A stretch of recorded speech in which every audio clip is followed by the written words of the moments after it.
많이.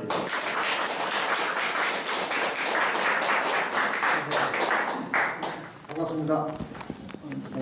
저는 대한노인회 소속의 부천시 소사구 지회의 경로당 관리부장 이병민입니다.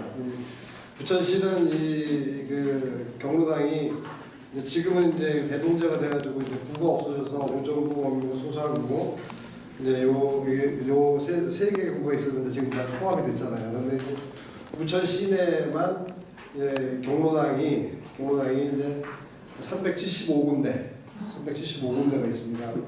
제가 맡고 있는 지역은 이제 소사구 쪽에 전에 이제 소사구 쪽에 있는 경로당 회원들을 맡고 소사구에는 경로당이 109군데가 있습니다. 109군데가 있고 회원이 3,200명 정도 됩니다. 3,200명 정도 되는데 저희가 이제 노인 어른들하고 생활을 하면서 경로당 관리부장이 뭘 하는가 하면 노인 상담, 교육, 뭐 이런 이제 지원, 이런 지역 자원 연계 이런 일을 하고 있는데 사실적으로 제가 하는 일 중에서 제일 많이 하는 일이 좀 고급스러운 일도 상담 이런 게 아니라 솔직히 얘기해서 쌈 말리러 다니는 건 제일 많이 해요. 쌈 말리러 다니는. 그러니까 하루에도 한 서너 건 쌈이 나요.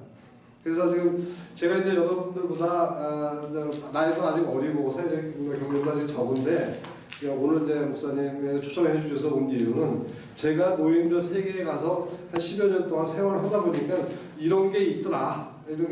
또 제가 이제 초대를 받았을 때에는 여기에서 이제 웰다잉을 교육을 받으시고 이제 공부를 하시고 나가셔서 이제 상대하셔야 될 분들이 노인들이 위주기 때문에 노인들 세계가 도대체 어떤 건가 다 노인들이고 그 세계를 다 아시겠지만 그래도 정리해서 네가 본 게 어떤 건가 그걸 정리해 와서 한번 얘기하라는 그런 취지로 제가 알고서 뭐 여러분들보다 제가 뭐 지식이나 지혜나 이런 것도 나은 사람은 아니지만 가서 느끼고 본 것이 이런 거였더라. 현실이 그런 얘기를 제가 주로 할 겁니다. 주로 할 거고 그다음에 또 이제 제가 이제 무슨 뭐 교육이라는 일보다는 현실적으로 우리 노인들 세계가 어떤 거를 얘기할 것이고 말미에 가서는 제가 한 20분이든 30분이든 뭐 제가 시간을 1시간 30분을 주셨는데 말미에 가서는 제가 여러분들이 가서 어른들을 대하실 때에 좀 궁금했던 부분들 어떤 세상이 있든가 밖에서 보는 거하고 또 가서 보는 거하고 또 틀려요. 그러니까 접하시는 분들이 대부분 노인들이기 때문에 궁금하신 분들이 있는 상황이 있으면 현장 질문을 해주시면 제가 먼저 경험한 그대로를 여러분들 소개를 해드리려고 생각합니다. 그래서 제가 1시간 반 동안에 한 30분 정도 여러분들의 질문을 받아서 제가 답변을 하겠습니다. 그래서 우선 이제 그 노인들의 그 세상을 알기 위해서는 우리 노인들이 현실이 어떤 위치에 있는가를 먼저 말씀드려야 되는 게 맞다고 생각합니다.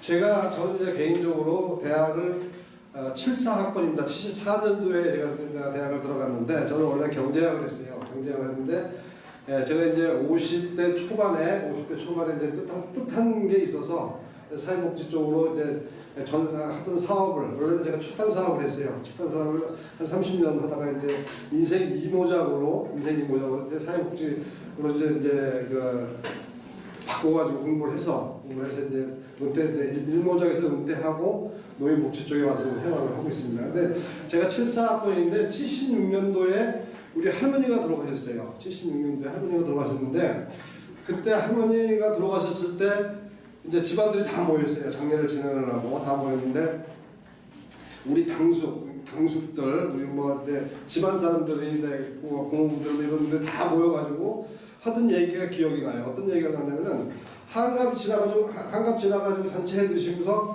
그 전에 한갑 전체 크게 했잖아요. 한 3일씩 하고 그랬잖아요. 왜냐면 서울서 올라오면 하루 걸리고 이러다 보니까 며칠을 했잖아요. 근데 한갑 잔치를 하고 나서 딱 한 달 만에 정확하게 한 달 만에 들어가셨어요. 근데 그때 장례식 때 오셨던 그 손님들이 우리 일가들이 와서 무슨 얘기를 하냐면은 제가 기억이 나요. 우리 작은 어머니 살 만큼 사셨어 그랬어요. 근데 60지나게 한갑 지나고 나서 한 달 있다 돌아가셨는데 살 만큼 사셨다고 그랬단 말이죠. 지금 생각해보면 제가 올해 64세입니다. 제가 한 3년 전에 죽었어야 돼, 옛날에 같았습니다. 근데 지금은 그전에는 웬만하면 죽었지만 지금 웬만하면 안 죽잖아요. 우리나라 지금 공무원 연금 타시는 분들, 군인 연금 타시는 분들, 연금 타시는 분들 많이 있잖아요. 이게 누가 잘못해서 이게 지금 이제 뭐 적자가 나느니 돈이 모자라니 한 게 아니라 그 당시에 정책을 꾸렸던 사람들이 기준을 60세, 65세를 기준으로 삼았던 거거든요. 그러니까 그 안에 다 죽었단 말이에요. 이렇게 60 넘고 65세 넘어서 30년 더 살 줄 누가 알았겠어요. 그러니까 당연히 돈이 모자르죠. 그러니까 그때 그 당시에 박정희가 잘못해서 그런 것도 아니고 윤보선이가 잘못해서 그런 것도 아니고 전두환이가 잘못해서 아니고 정책을 꾸리다 보니까 그 기준이 그렇게 됐다는 거예요. 그래서 제 개인적으로도 우리 할머니가 한갑질에 한 달 만에 들어가신다고 살 만큼 사셨다 그랬는데 얼마 안 된 것 같잖아요. 여기 보시면 제가 참고 자료로 제가 드렸는데 광주 민주화 운동이 이제 지난 제가 지금 한 40년, 38년 됐다고 하던데요. 이번에 TV에 보면서. 근데 그 당시에 광주 민주화 운동이 80년대에 일어났잖아요. 80년대에 일어났는데 이때 평균 수명이 65세밖에 안 됐다는 거예요.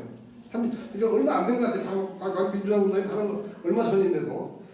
그러다 보니까 이게 지금 우리가 지금 2015년도 와서 지금 82.4세 이렇게 됐는데 제가 작년에 소사구에 있는 3,200명 경로당 회원들 평균 나이를 따져봤어요.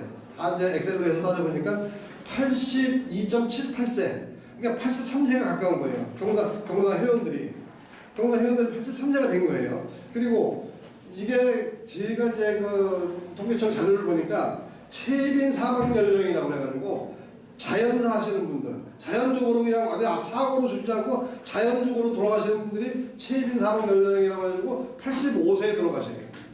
85세에 제일 많이 돌아가시는 거예요. 그러면 소사구에 제가 말씀드렸는데 82.78세, 83세인데 그럼 대충 한 3년 있으면 돌아가시겠죠, 이분들이. 그래가지고 요즘에는 오늘도 제가 이제 경로당 회원이 2분이 돌아가셨다는 얘기, 어제 저녁에 한 분 돌아가시고 오늘 또 돌아가셨다는 얘기를 들었는데 이 템포가 굉장히 빨라진 거예요. 그래서 사실은 이 대한노인의 자체가 사실 큰 위기입니다. 지금 이게 우리가 저도 대한노인의 직원이지만 노인들이 있어야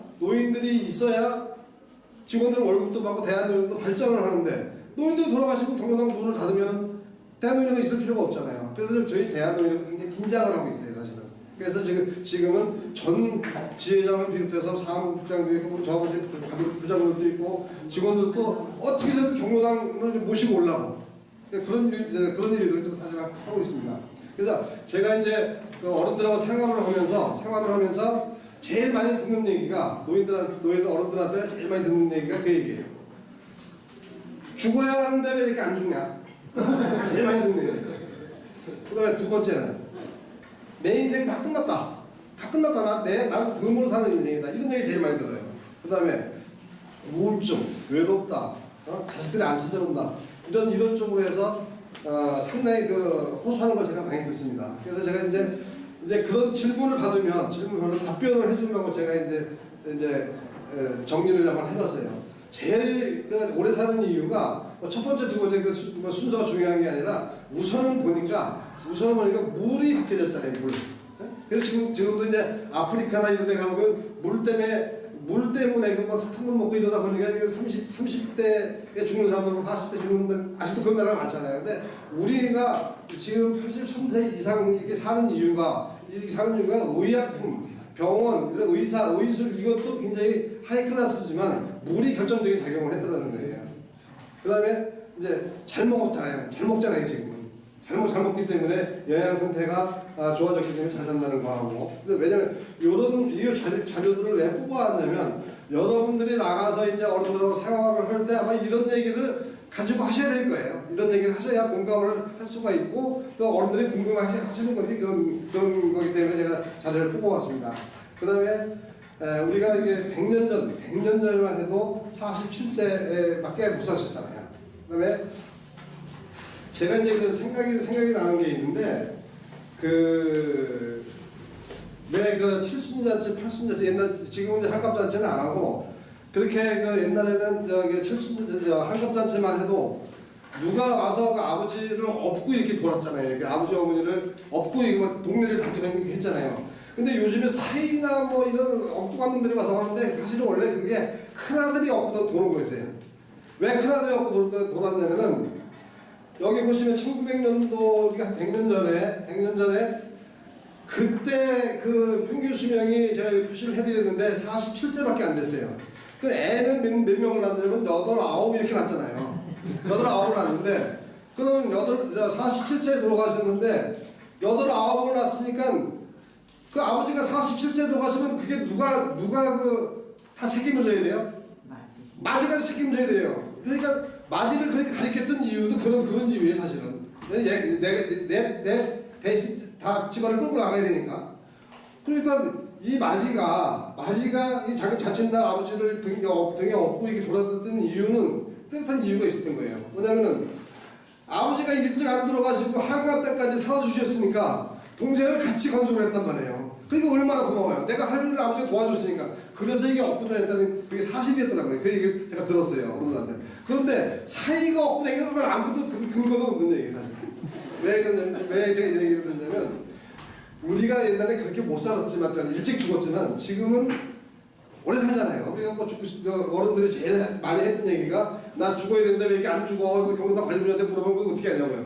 이제 그 얘기를 제가 설명을 하려고 했던 거예요. 그래서 그런 이유를 제가 말씀드렸던 거고 지금 우리나라의 노인 인구가 지금 한 700만 명 정도 됩니다. 700만 명 정도 되는데 우리가 이제 밑에 제가 표시를 해놓은 것이 이제 고령사회, 고령화사회 요거 참고적으로 이제 요거는 노인들하고 생활하고 노인복지 속에 들어와서 생활하시려면 기본적인 것은 알고 계셔야 할 것을 제가 이제 메모를 했으니까 참고하시고 그 다음에 이제 우리가 2025년도에 한 7년 남았잖아요. 이때쯤 되면은 우리가 이제 이게 20%가 넘어서는 거죠. 20%가 넘어서는데 그러면 4명 중에 이제 1명이 노인이 된다는 얘기예요. 뒤에 가면은 이제 젊은이들하고 노인들하고 그 갈등 문제를 제가 얘기를 할 건데 왜 그런지를 제가 설명을 할 겁니다. 그래서 이제 고령사회, 고령화사회를 얘기했고 오늘 아마 우리 주위에서 매일 일어나는 일들인데 요거 좀 재밌을 것 같아서 제가 적어가지고 왔어요. 우리가 1년에 과연 우리가 몇 명 태어나고 1년에 몇 명이나 죽고 하루에 몇 명 태어나서 몇 명이나 죽는가 요거 좀 알아두면 재미있을 것 같아서 제가 이렇게 참고가 될 것 같아서 적어가지고 왔는데 우리가 요즘에도 2017년도 기준으로 해서 보니까 한 45만 명 정도 태어나더라고요. 45만 명 정도. 참고적으로 그때 아까 얘기드렸지만 1900년도 초에 이때는 보통 70만, 80만 명 났잖아요. 그 다음에 58년 개띠라고 그러는데 58년생들, 58년생들은 그때 90만 명을 낳더라고요. 90만 명. 1년에. 그래서 58년 개아들이 많으면 1년에 요즘에 보니까 한 45만 명 정도 태어나고 1년에 한 25만 명 정도가 이제 죽습니다. 하루 태어나는 인원들이 한 1200명 정도, 하루에 죽는 인원들이 600에서 한 700명 정도 이렇게 죽는다는 그 통계가 있었어요. 제일 많이 죽는 병 중에서 사망 원인 중에서 암이 제일 많은데 이 부분을 보니까 25만 명이 1년에 사망한다고 하는데 한 7만 명이 암으로 죽더라고요. 암으로. 그 다음에 뇌질환, 중풍에 관련돼서 죽는 사람들이 1년에 한 25만 명 정도, 2만 5천 명 정도가 뇌질환, 뇌경색, 뇌출혈, 중풍 뭐 이런 것들로 해서 이제 한 2만 5천 명 정도가 죽고 그 다음에 2017년도에 자살. 이 자살 이거 참 재밌잖아요. 여기 통계 보니까 세 번째인데 이 자살이 2017년도 작년에 보니까 2만 1,000명이에요. 2만 1,000명 정도가 자살을 죽었단 말이에요. 근데 자살 중에서 노인 자살이 6만 7,000명이에요. 6만 7,000명이면 하루에 노인들이 죽는 인원이 17명 정도가 자살을 하더라는 얘기예요. 그래서 이제 왜 요걸 적어가지고 하냐면 경로당을 잘 운영하면 이런 것들을 좀 더디오게 할 수 있거나 경로당에서 예방할 수 있을 거라고 생각해서 제가 여기다 미리 요걸 제가 설명을 해드렸는데 노인들이 하루에 17명이 자살한다는 얘기예요. 자살 중에 제일 큰 원인은 우울증이었던 거예요. 우울증이 제일 큰 거였었거든요. 그래서 그 다음에는 이제 우울증 때문에, 그 다음에 고독사 문제도 굉장히 우리가 되게 크죠. 어디서 자식이 없는 상태에서 아무도 없는 상태에서 죽어서 한 달 만에 발견했거나 어떤 경우는 뭐 5년 만에 발견한 경우가 한 번도 찾아보는 사람이 없어서 이런 문제들이 경로당을 잘 운영을 하게 되면 이런 문제를 어느 정도 해결할 수 있지 않겠느냐 해서 제가 초입에 지금 적어놓습니다. 그다음에 이제 부천시 노인 인구 요거를 제가 이제 참고적으로 넣어드렸는데 사실 부천시가 좀 어렵다고 그래요. 왜 그러냐면 그 전에는 여기가 부천시가 공장이 많았었고 사무실이 많았었고 그런데 지금은 없잖아요. 거의 공장도 없고 사무실도 없고 그다음에 아파트를 많이 줘서 팔고 해서 부동산세 이런 걸 좀 많이 해야 되는데 그것도 없잖아요 지금.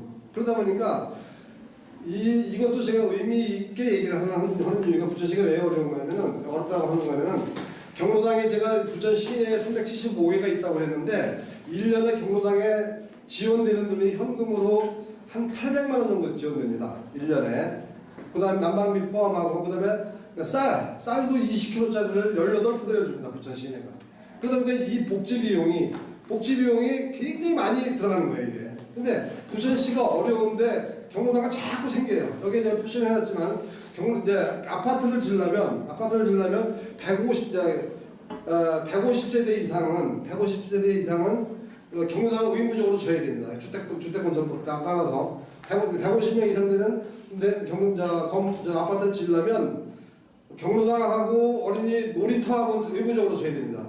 300명이 들어가는 300가구가 되는 아파트는 여기 경로당 놀이터, 어린이집을 의무적으로 줘야 됩니다. 그래서 이제 계속 아파트 수가 늘어나는 거예요. 작년에 소사구만 해도 한 10개가 늘어났어요. 왜? 저 옥길지구에 보면 경로당이 계속 들어서잖아요.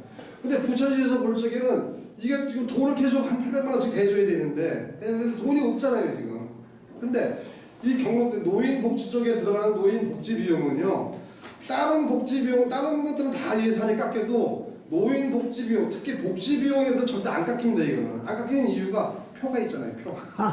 표가 있잖아요. 제가 이제 조금 더 말씀드릴 건데 지금은 우리 노인 인구가 700만 명이라고 했지만 2025년 앞으로 7년 정도 있으면 노인들이 1000만 명이 됩니다. 이제는 1000만 명이 되면 노인들만 표만 찍어도 이게 대통령이든 국회의원들이 되잖아요. 그러니까 이게 절대 노인들 못 깎는 거예요 이게. 그러다 보니까 이게 지금 대통령이 당선되면 제일 먼저 찾아가는 데가 대한노인회 중앙회장님을 찾아가서 절을 합니다. 국회의원이 당선되면 각 지회장님 찾아가서 인사해요. 물론 이제 어른을 공경하는 그런 마음, 순수한 마음도 있지만 뭐 그런 게 좀 있을 거예요. 노인들의 힘이, 파워가. 그래서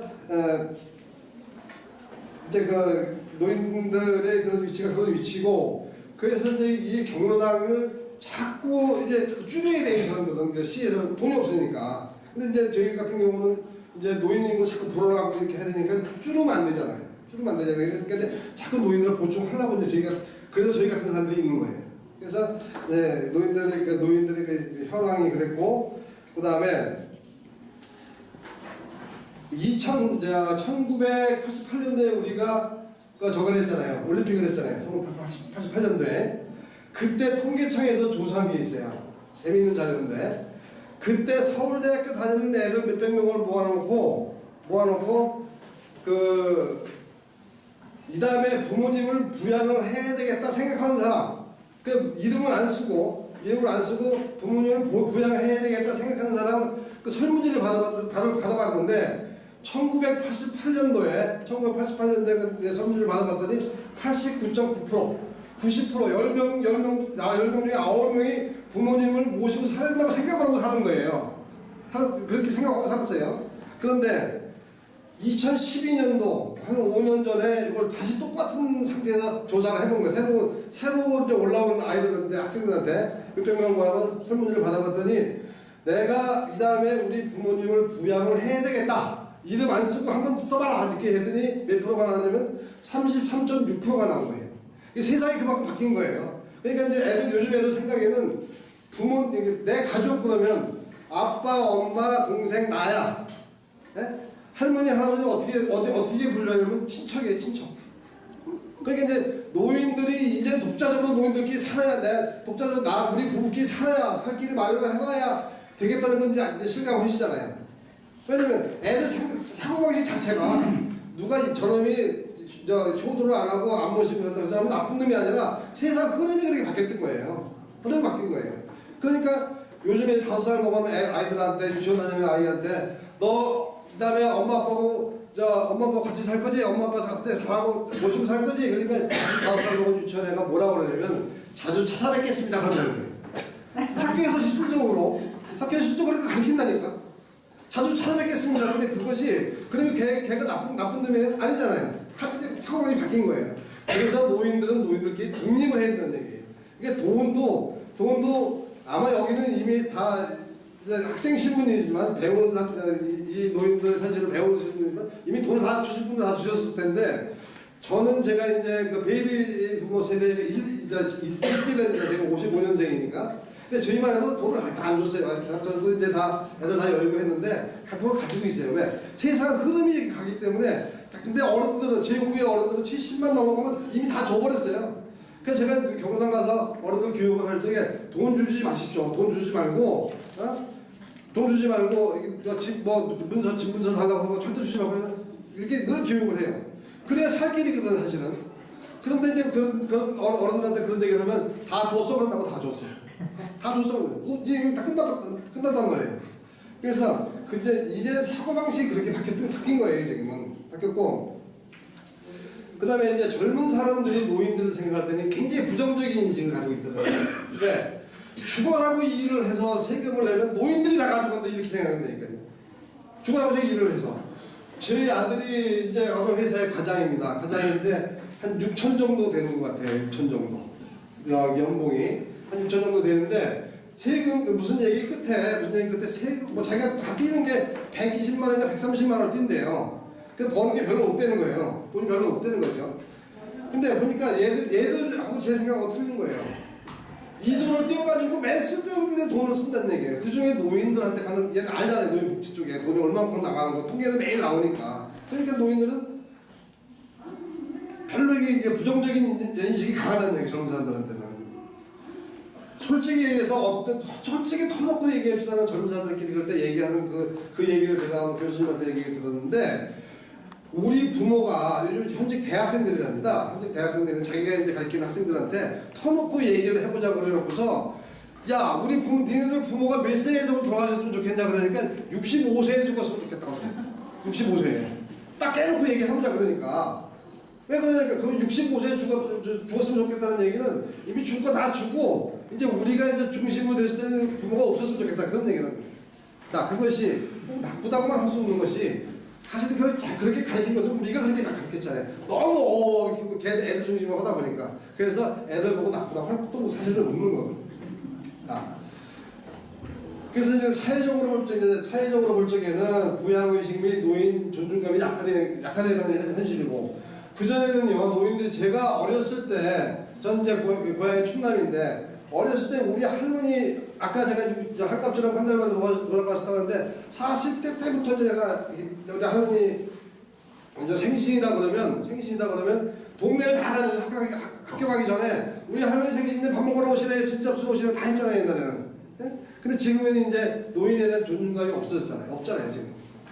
왜 그러냐면 노인들이 너무 많아서 그래요 사실 이게.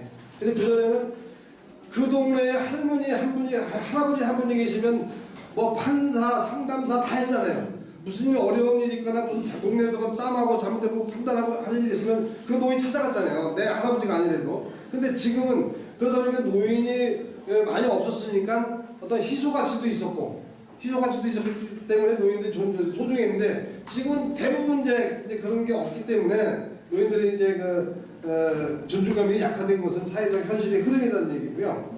그 다음에 고령사회에 대한 노인들에 대한 부정적인 인식이 풍부해진다는 얘기는 이것은 노인들이 별로 젊은 애들 보기에 자기들 열심히 벌어가지고 세금 내고 노인들이 갖다 쓴다 이런 생각. 예를 들어서 우리나라의 그 건강보험에 그 보험료를 많이 쓰는 사람들이 노인들인데 37.8%가 노인들이 갖다 쓴다고 그래요. 그러니까 애들이 뭐 보험료 20만 원, 뭐 10만 원에 다 띄워가지고 노인들이 다 쓰니까 노인들 빨리 죽었으면 좋겠다고 생각하는 거죠. 그래서 걔들은.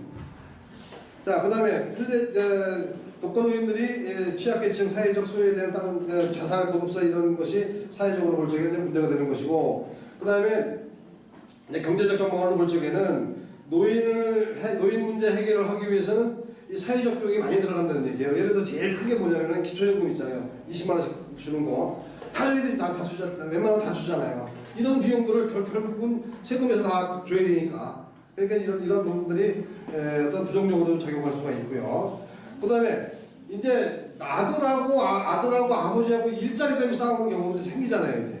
아까 말씀드렸지만 우리끼리 살아야 되니까, 노인들끼리 살아야 되니까 나도 일해야 되고. 근데 컴퓨터나 이런 것들이 일을 다 해주기 때문에 일자리는 좁아들고. 그러니까 아들이들 젊은 층하고 노년층하고 이제 일자리 때문에 이제 문제가 될 수가 있다는 그런 얘기를 보고 싶었던 거고요. 아까 제가 말씀드렸지만 정말로 좀 어려운 문제는 건강보험을 다 내고 다 갔는데 다 받아가지고 노인들이 30.8% 쓴다는 거. 이런 문제들은 어떤 경제적으로 전망을 볼 때 사회적 비용이 크다는 게 얘기고요. 자, 우리가 현실적으로 노인들이 제일 많이 겪고 있는 어려움이 사고, 사문. 그러니까 이제 사고는 병고 아픈 거, 그다음 빈고는 가난한 거, 그리고 할 일이 없는 거, 혼자 사는 삶, 이런 것 때문에 굉장히 어렵고, 여기에서 오는 그 우울증 이것 때문에 자살 요인이 제일 크다고 말씀드렸고, 그다음에 사무라고 해가지고 할 일이 없다, 갈 곳이 없다, 친구가 없다, 벌어놓은 돈이 없다. 이 자료는 제가 경로당 회원들을 모아서 매일 하는 얘기가 이 얘기입니다.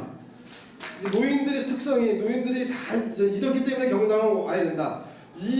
경로당을 잘 활용을 하면 이 문제가 해결되고, 자살이 해결되고, 우울증이 해결될 수가 있다. 그래서 요 얘기 제일 많이 하는 얘기가 그렇습니다. 그 다음에 이 부천 시내에 100세 이상 어르신들이 68명이 있습니다. 68명. 100세 이상 어르신들이. 근데 이제 옛날부터, 조선시대 때부터 100세 이상 되신 분들한테는 임금님이 청려장이라고 그래가지고 지팡이 주고, 이게 뭐 금은 보화도 주고 이렇게 해서 큰 이제 상을 내렸다고 했잖아요. 그 전통이 쭉 내려와가지고, 자, 지금은 100세 이상 된 노인들은 대한노인에서 이제 그거를 다 이제 받아가지고 이제 선물을 줍니다. 추석 때 하고 구정 때 하고 이제 인삼도 갖다 드리고 홍삼도 갖다 드리고 고기도 갖다 드리고 이제 하는데, 소사구에는 부천시내 68명인데 2017년도 올 구정 때 기준으로 해서 전국적으로 보면 17,000명 정도 됩니다. 100세 이상 어르신이. 그런데 소사구에 부천시내가 68명 중에 소사구에 14명인데 14명을 줬어요. 제가 14명을 줬는데 구정 때. 근데 이분들을 제가 가서 이렇게 손을 만져보고서 이렇게 전달을 하는데, 반은 못 만나죠. 반은 요양원에 가 있으니까. 요양원에 가 있고 못 알아봐요. 그래서 제가 매년 한 10여 년 동안 제가 이분들한테 선물을 드리면서 유심히 생각을 해보세요. 왜? 저도 나이를 먹기 때문에 생각을 해보세요. 과연 100세를 산다는 것이 과연 축복인가? 지금 어디 누구든지 정치하는 사람이든 누구든 만나는 그 좋은 얘기인지 나쁜 얘기인지도 모르면서 120세까지 팔팔하게 사시고 그러는데, 제가 경험해본 100세는 아니란 말이에요. 물론 이제 그때 되면 또 상황이 나아지겠지만은 이것은 축복이 아니라 재앙이라는 거예요. 100세 이상 산다는 건 재앙이라는 얘기죠. 왜 그러냐? 공통점이 하나 있더라고요. 애들이 먼저 갔어. 또 애들이 살았다 하더라도 내가 100세면 자식이 80이란 말이에요. 80 먹은 노인네가 100세 이상한테 무슨 효도를 하겠냐고요. 그럼 그거는 장수가, 이건 축복이 아니라는 얘기예요. 재앙이라는 얘기죠. 그래서 제가 어른들한테 이렇게 교육을 시킵니다. 자, 절에 다니시는 분, 교회 다니시는 분, 뭐 다른 종교가 있으신 분들은 그분들한테 무조건 새벽마다 기도하십시오. 적당히 살다가, 내가 필요한 만큼만 살다가, 내 주위에서 필요한 만큼, 나를 필요한 만큼만 살다가, 나도 이제 갈 적에 나도 모르게 가게 해달라고 기도하는 거. 그거 맞는 얘기거든요. 그거 예를 들어서 110세까지 사는데 60대부터 아픈 사람도 봤어요. 제가 50대부터 아파가지고 100세, 90세까지 사는 사람 봤더니 이거 축복 아니잖아요. 고통이잖아요. 다 고통이잖아요. 그래서 어른들한테 제가 아침마다 눈 뜨면 기도 먼저 하시라고, 나 잘 죽게 해달라고. 이것이 노인들한테 필요한 거거든요, 사실은. 그래서 제가 어느 날 어떤 이제 거기를 가봤더니 어떤 가봤더니 어떤 노인들 좀 가봤더니 100세 어르신한테 전화를 했어요. 괜찮으시면 좀 3층이 있는데 괜찮으시면 좀 내려 좀 오실래요? 제가 차 때문에 얼른 가야 돼서 좀 밖에서 세워놔서 빨리 가야 돼서 좀 내려오실래요? 했더니 어떤 노인이 이렇게 걸음을 놓고 계단을 이렇게 내려오는데 엉덩이를 턱턱 이렇게 내려오더라고요. 그래서 그 사람이 103세 먹은 어르신인 줄 알았어요. 그래서 내려오더니 내가 이제 드렸어요. 아이고 참 이렇게 고생하셔서 어떻게 해요? 이렇게 못 내려오실 것 같으면 제가 올라오라고 하죠. 그리고 집이 이렇게 큰데 이걸 어떻게 팔아서 편하게 사시죠? 그랬더니 이거 헛거예요 그러더라고. 그러니까 새끼들이 다 잡혀먹었죠. 다 잡혀먹은 껍데기야. 그리고 나도 딱 도망갔어 새끼들이. 네? 그리고 나는 괜찮은데 우리 아버지는 어떻게 했냐는 거예요. 그러니까 보니까 이 사람이 103세 먹은 어르신이 아니에요. 80 먹었어요. 80 먹고 자기는 103세는 요양원에 가 있어요. 아버지는. 그런 현실적으로. 그런데 그렇게 103세 먹은 할아버지가 행복하게 얘기죠. 축복받은 얘기가 아니란 얘기죠. 여러분들도 지금부터 기도하셔야 돼요. 지금부터. 언제까지 사는 게 제일 좋냐면 제가 아까 통계적으로 볼 적에 최빈 사망 연령 아프지 않고 사고 없이 우리나라 사람들이 현실적으로 제일 평균적으로 죽는 나이가 85세에 있다고 했잖아요. 근데 저도 가만히 생각해봤어요. 85세 때 죽는 건 좀 아까울 것 같아요. 85세 때 죽는 건 좀 아까울 것 같아요. 그래서 이제 한 90 정도까지 살면서 근데 그 대신 90 정도를 살려면은 해결해야 될 부분이 있더라는 얘기예요. 네? 90 정도까지 살려면 해결해야 될 부분이 어떤 걸 해야 되냐면은 무전장수하는 거 해결해야 돼요. 돈 없이 오래 사는 거 해결해야 됩니다. 그래서 오래 살고 싶으면 돈을 무조건 생기는 대로 모아놔야 돼요. 현찰로. 현찰로 무조건 생겨야 돼요. 오래 살고 싶으면. 자, 두 번째로 해결될 문제가 유병장수를 해결해야 돼요. 병이 있이 100세까지 사는 것보다 병 없이 80까지 사는 게 나을 거 아니에요. 예를 들어서 그래서 첫 번째 해결할 문제는 무전장수 하는 거, 돈 없이 오래 사는 걸 해결해야 되는 문제고, 그 다음에 유병장수, 병이 있이 오래 사는 거 이거 해결해야 되는 문제입니다. 그래서 오래 살고 싶으면 건강하게 사셔야 된다는 거고, 그 다음에 무업장수, 할 일 없이 오래 사는 거 이거 굉장히 고통스럽잖아요. 할 일 없어서. 그래서 제가 송교순 목사님하고 김영건 목사님하고 정중기 목사님하고 사실 한 10여 년 전에 제가 모셨던 분들이에요. 일을 같이 아까 이제 했는데 이 어른들을 보면 제가 지금도 제 고개가 숙여지는 이유는 우리 송교순 목사님 연세가 80이 넘으셨잖아요. 지금도 화전보다도 참 창피한 얘기지만 이 컴퓨터로 이 파워포인트 이 작업 만드는 거 참 사실 제가 너무 창피해요. 너무 완벽하게 만드시는 거예요. 자, 이 어른이 계신 데서 이런 말씀드리는 얘기가 좀 속구석입니다만 이 어른이 할 일 없어서 이게 고통받으시면 안 하실 거 아니에요. 할 일이 언제 봐도 바쁘시는 거예요. 언제 봐도 뭘 하고 계세요. 그러니까 저희같이 젊은 사람들도 그 앞에만 가면 어렵고 송구스러운 이유가 할 일이 있는 거예요. 그러니까 송교순 목사님이 83세, 84세가 되시지만 돌아가시겠어요? 90세 되셔서 활동하시면 안 돌아가신다는 얘기예요. 건강하신다는 얘기죠. 오래 사시고 싶으면 오래 사셔야 된다는 얘기.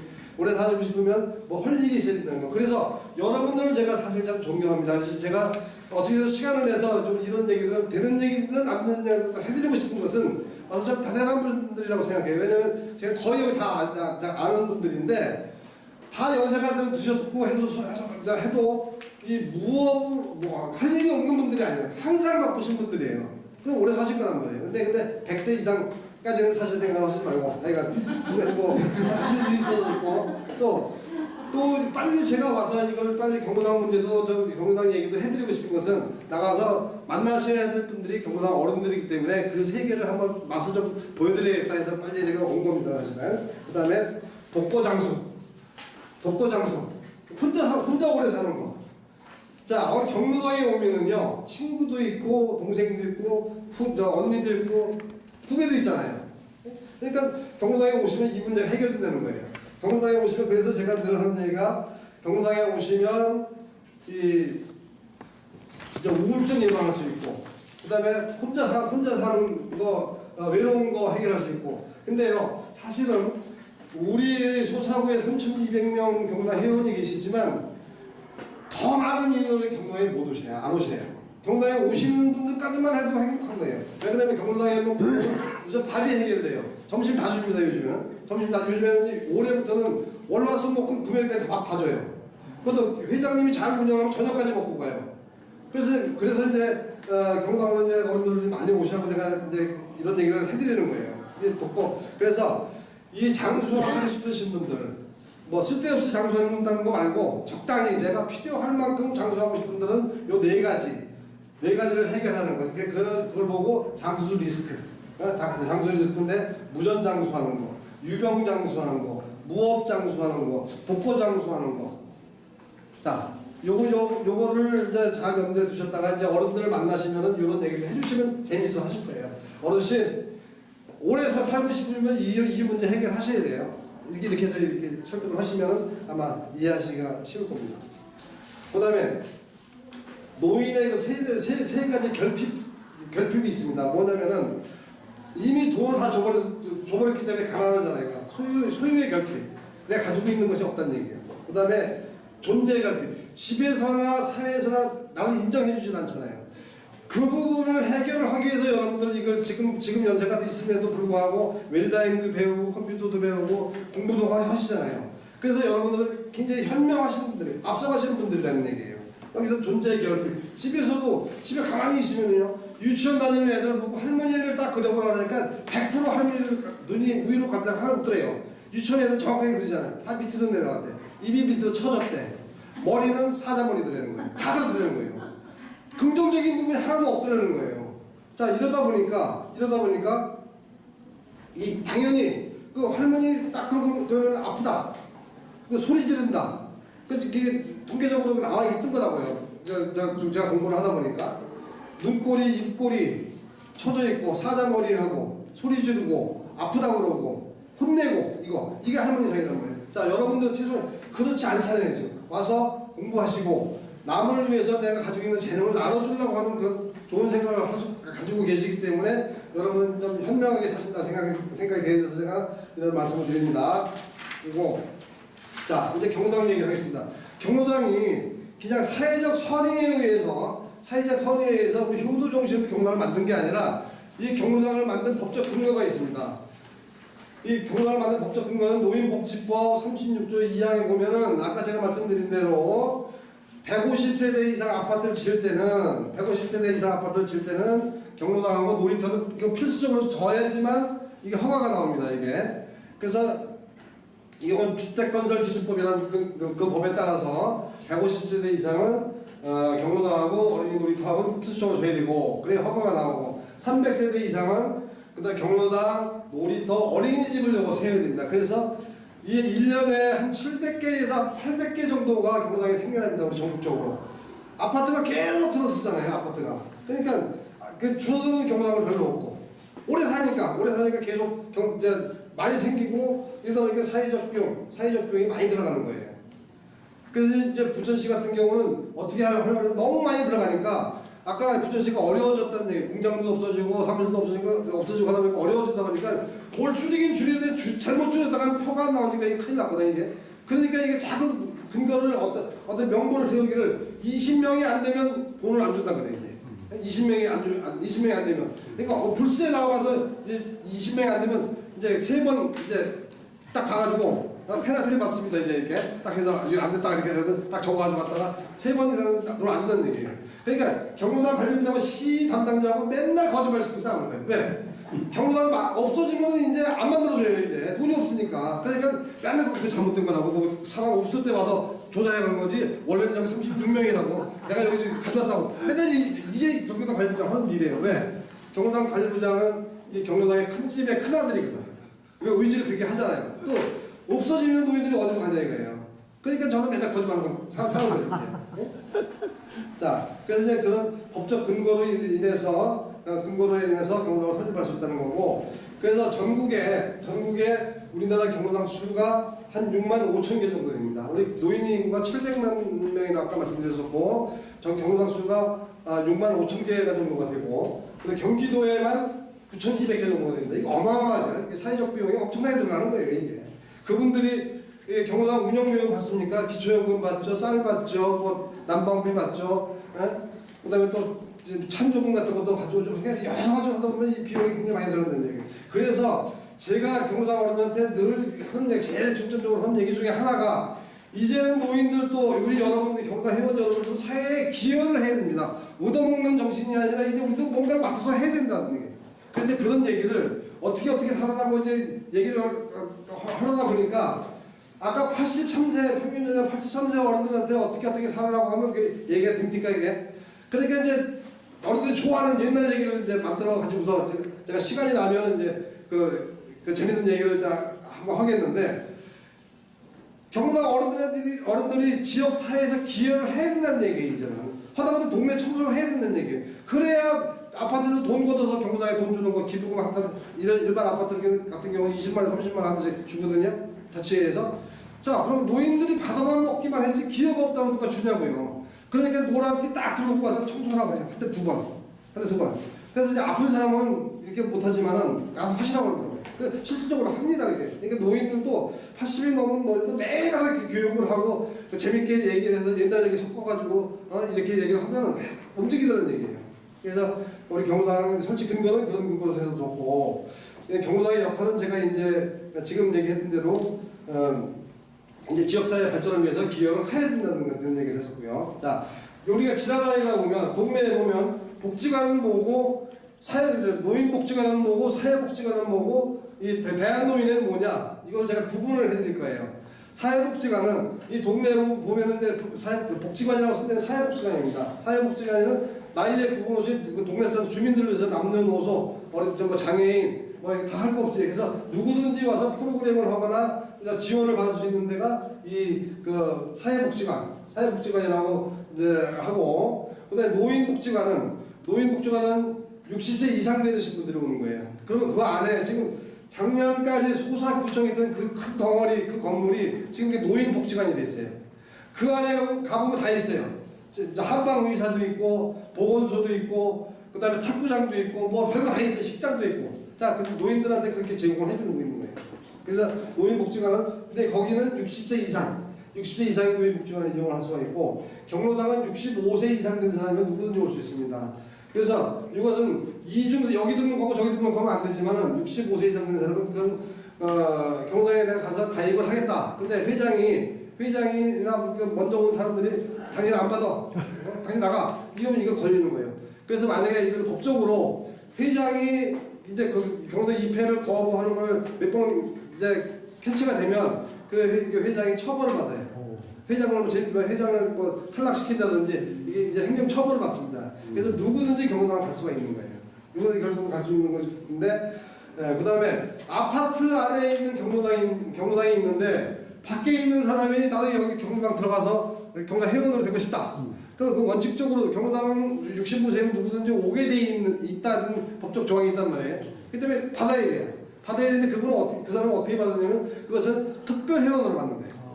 아파트 내에 있는 사람은 정회원이고 아파트 밖에서 경로당 안으로 들어온다고 하는 사람은 특별 회원을 받는 거예요. 특별 회원 받아서 특별 회원은 뭐냐? 돈 내고 회비 이제 아파트든 이런 경로당을 처음 가입하는 사람은 입회비 평생 입회비가 2만 원 냅니다. 2만 원 내고 그 다음에 월 회비는 2,000원에서 5,000원을 받는데 보통 3,000원 받아요.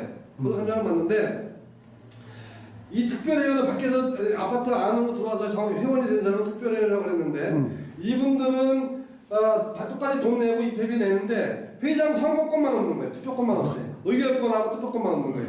그래서 제가 이제 이런 교육을 시켰더니 이제 어느 경로당 회원이 이제 밖에서 들어오는 사람이 밉상을 떨었어.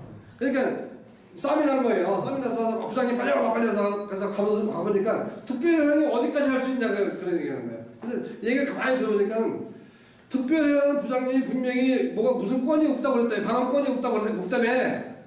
근데 이 펜나가 이 할망구가 맨날 경로당 오면 떠들기면 제일 떠들어. 욕 제일 잘해. 이거 제명시켜야 돼. 그래서 그게 아니고요. 어디서 배웠어요? 그러니까 이 부장이 가르쳐줬잖아, 교육 때. 무슨 발언권이 없다며. 발언권이 없는 게 아니라 투표권이 없고 의결권이 없는 겁니다. 그게 그거 아니야. 근데 사실은 무섭죠. 이게 83세 먹은 할머니가 뭘 아시겠어요. 그래서 이제 제가 잘 설명을 해드리고 먼저 시켜드렸는데 그렇게 참고적으로 제가 말씀드립니다. 경로당은 65세 누구나 가입할 수 있고 아파트의 경우 아파트 주민이 정회원이 되며 요거는 제가 지금 바로 한 얘기입니다. 갑자기 보면 자 그러면 앞으로 경로당이 어떤 모습으로 바뀌어져야 되는가 이 얘기도 제가 경로당 관원들을 1년에 한 2번 정도는 제가 이제 지혜로 오시라고 해서 이제 그 교육을 제가 시켜드리는데 의식 개혁 교육이라고 걸 시켜드리고 있는데 경로당이 이제 앞으로 어떤 모습으로 바뀌어져야 되냐면은 이런 거예요.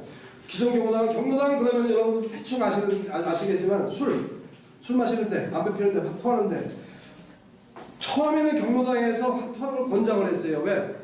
접수 개선하면 머리 써야 되고 손을 움직여야 되니까 권장을 했어요. 그러니까 시에서 화투 화투 치라고 막 권장을 해주고 그랬어요. 그래서 회장님은 10원짜리 한 자루씩 줘가지고 바꿔다가 나눠주라고 그랬어요. 이렇게. 근데 그게 어느 정도 의미는 있는 얘기거든요. 근데 이게 조금 발전을 하다 보니까 노름이 돼버리더라고요. 남자 회원들은 100, 200 쳐요. 어느 경로당 가서 싸움했다고 해서 여기 이빨 부러지고 난리가 났다고 그러는 거예요. 경로당에서. 큰일 났다고 밑에 2층은 할아버지 경로당이고 1층은 할머니 경로당인데 할머니도 일렀어. 이부장한테 전화가 와가지고 큰일 났다. 피투성이가 되고 2층이 난리가 났다는 거예요. 빨리 와보라는 거예요.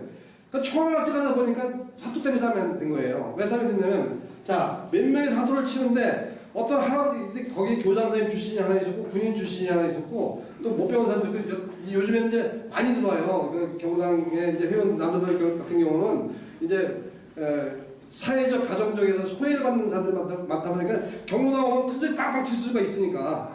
그러니까 경로당 와서 이제 화투를 쳤는데 자 고수도 이제 셋이 치잖아요. 나머지 훈수꾼들이에요. 어디 옆에서. 고수 네임 못 치잖아요. 근데 어떤 사람이 이 교장 선생님이 한 90대 사람인데 내가 이걸 딱 내려고 하는데 옆에 있는 사람이 아니 형님 그거 내지 마. 그거 내지 마. 그거 내지 마. 이렇게 하는 거예요. 그러니까 이제 거기에 시비가 이제 붙은 거예요. 근데 쭉 또 하다가 내가 안 내려고 그랬는데 요걸 안 내려고 그랬는데 이 새끼가 내라고 그래서 내가 그냥 피가 거예요. 이게. 뻑이 된 거예요 이게. 이 새끼가 내가 너 안 되려고 그랬는데 네가 내라고 해서 치고 갔다가 딱 주먹으로 때려서 이빨이 부러진 게 아니라 탁 밀었는데 책상에 딱 엎어지면서 이게 나간 거예요. 이게 나간 거예요. 이빨이 나갔어요.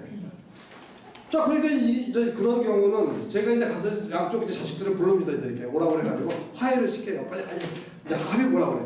예를 들어서 고수 치다가 이빨 부러지고 큰 사고 나서 형사 사건에서 경찰서 왔다 갔다 하면 시에서 돈 주겠습니까? 안 주잖아요. 그러니까 빨리 그런 거 해결 안 하고 이제 우리가 가지부장을 세우는 거예요. 이제. 그런 경우 있어요. 그래서 이제 시에서 뭐라고 해냐면 지자체에서 뭐라고 하냐면 부장님 돈이 암만 들어가도 다 대줄 테니까 경로당에 제발 화투 좀 치지 말라고 그래. 화투 치라고 한 적이 얼마 안 됐는데.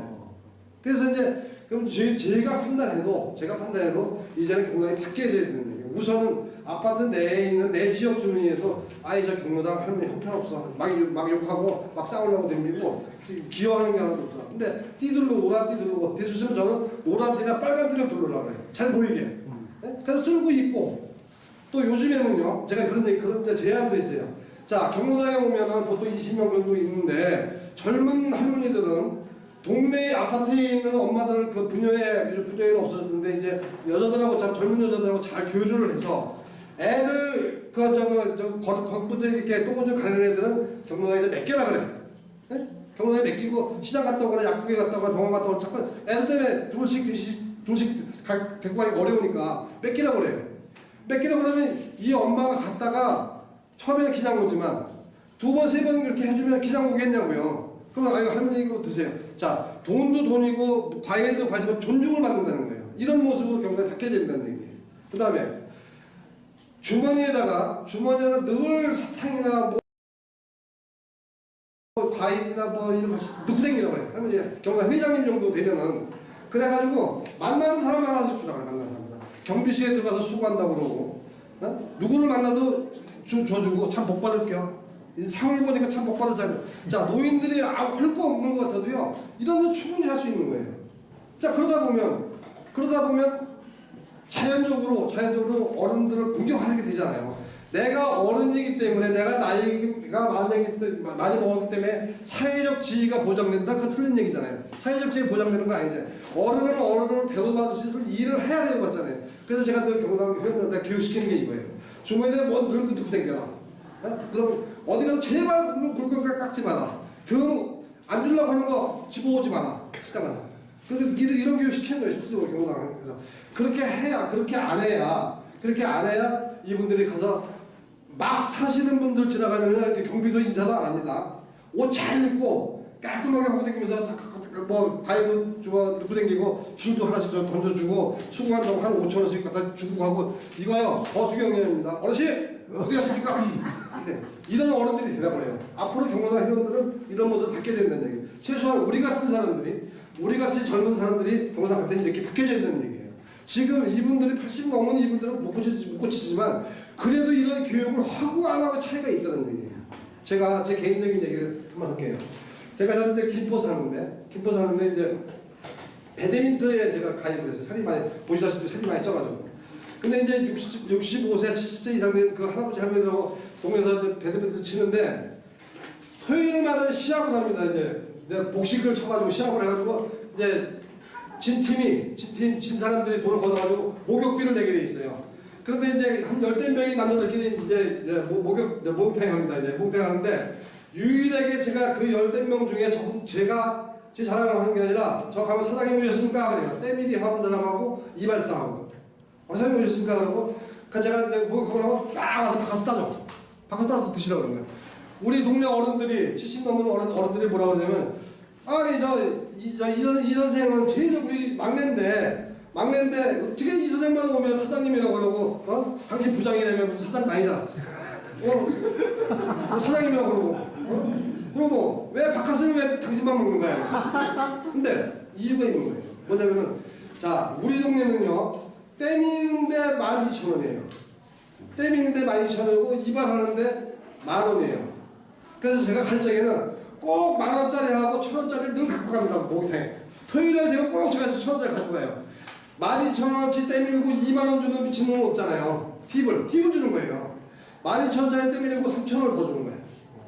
그래서 딱 그 떼밀이한테 가서 수고했습니다 하고 딱 12,000원인데 썰어짜리 12,000원. 그러니까 13,000원을 주는 거예요. 처음에는 저 잘못 계산했나? 처음에 다음번에 갔더니 사장님 이거 돈 잘못 계산했나? 일부러 준 거라고. 자 이발사 한 달에 한 번씩 제가 이발을 하는 3주에 한 번씩 하는데 만 원이에요. 1,000원짜리 받고 가지고 간다고 그랬죠? 2,000원을 딱 더 줘서 그냥 딱 2,000원 더 주는 거예요.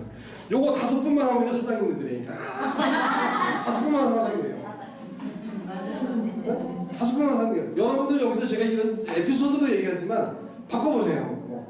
오늘 팁인데 어디 가서든지 물건 사더라도 12,000원어치 사고 2만원 주면 미쳤다고 그러니까 12,000원어치 사고 2,000원이나 2,000원만 더 줘도 계속 5분만 하면 여사님 오셨냐고 그러고 어르신이 오셨냐고 그러고 사장님 오셨다고 한다니까요. 근데 그 얘기는 제가 우리 회원들한테 아직도 얘기 안 했어요. 왜 사장님인지 왜 선생님인지 왜 얘기 안 했고. 근데 여러분들 이제 경로당 가서 제가 이런 교육을 시키는 거예요. 근데 문제는 바뀌어지더라는 얘기예요. 바뀌어지더라는 얘기예요. 어르신 내가 이 부장이 화나는 대로 해봤더니 나보고 어르신이라고 그러네. 이 부장이 화나는 대로 했더니 나보고 참 좋게 생겼다고 그러네. 바뀌어지는 거거든요. 자, 여러분들도 현장에 나가시면 어르신들을 만나면 또 생활 속에서 이거는 한번 해보십시오. 또 그렇게 어른들한테 얘기하면서도 자 웰다잉 교육을 한다고 하지만 웰다잉 교육을 합니까? 주변 얘기 에피소드를 할 거 아닙니까? 이렇게 등으로 이렇게 이제 교육을 시켜서 변화를 시켜주십시오. 변화를 시켜주시면서 그분들이 변화해가는 모습을 보면 그게 내가 행복하더라고요.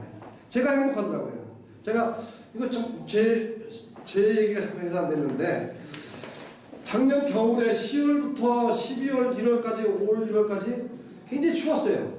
굉장히 추웠고 김포 쪽은 굉장히 비가 많이 왔어요. 아직 추웠어요. 그 다음에 낙엽이 아파트 사니까 낙엽이 매일 떨어져요. 근데 우리 그 동대편에 굉장히 고약해가지고 새벽 4시에 나서 떨어지면 즉시 쏟아야 돼. 그 비가 와가지고 낙엽이 떨어져 있으면 그거 쓰기도 힘들잖아요. 근데 제가 새벽에 이제 어딜 가요. 새벽에 이제 어딜 가는데 4시 50분에 제가 나가는데 매일 가고 잘 안 됐더라고. 그냥 11월 달쯤 됐을 거예요. 근데 우리 와이프가 이제 새벽에 제가 어딜 가니까 자전거 타고 어딜 가니까 뭘 하나 사다 줬는데 여러분들 아실 거예요. 왜 이 뒤집어 쓰면 여기부터 여기까지 하는 거 있잖아요. 그거 뭐라고 그러는지 모르겠는데 이 쓴단 말이에요. 근데 그걸 쓰고 자전거 타고 어딜 가보니까 굉장히 목이 따뜻하면 몸이 따뜻하잖아요. 근데 그거 참 좋더라고요. 그래서 우리 와이프 보고 그거 얼마 주고 샀어? 그러니까 5,000원 주고 샀대요. 그래서 제가 경비실에 가서 물어봤어요. 여기 경비하시는 분들이 초소에 몇 명이나 근무하십니까? 그러니까 3교대 6명이 하신대. 그 와이프 보고 3만원치, 그러니까 6개를 샀잖아요. 6개를 사가지고 그 다음에 새벽에 거기 청소하시는 아저씨한테 이걸 씌워드렸어요. 씌워드렸는데 그럼 제가 몇 대 사는 사람 모를 거 아니에요. 씌워줬는데 참 기분이 좋더라고요. 그날 굉장히 기분이 좋더라고요. 근데 이상하게 며칠 지나고 난 다음에 제가 거기를 지나가게 되더라고요. 경비실을. 가서 썼나 안 썼나 확인하는 거예요. 근데 쓰고 있으니까 굉장히 기분이 좋더라니까. 굉장히 기분이 좋더라니까요. 그러다 보니까 다 쓰고 있으면 굉장히 너무 기분이 좋은 거예요. 그러다 보니까 어떤 깨달음을 얻었냐면은, 그래, 내가 3만원 줘서 이거 사서 저분을 씌워드렸는데 저분들이 나를 모르는데 저분들보다 내 기분이 더 좋은 이유는 내가 어떤 보상받은 거구나. 전 개인적으로 크리스찬인데 하나님이 주시는 나한테 보상이구나. 근데 사회적으로 세상적으로 볼 적에는 분명히 난 3만원 투자해서 했을 때는 몇 동 몇 소를 찾아가지고 감사합니다 이렇게 해야 되잖아요. 해야 되는데 그거보다 더 좋은 거는 모르고 그냥 나 혼자 느끼는 거. 하나님이 주시는 그 기쁨이 하나님이 주시는 나한테 보상이구나. 이런 것을 내 인생에 내 주위에 점으로 이렇게 연결한다면 그 점이 많은 선이 될 텐데 이 선이 길려면 나는 행복하게 사는 사람이구나. 그런 깨달음을 얻었어요.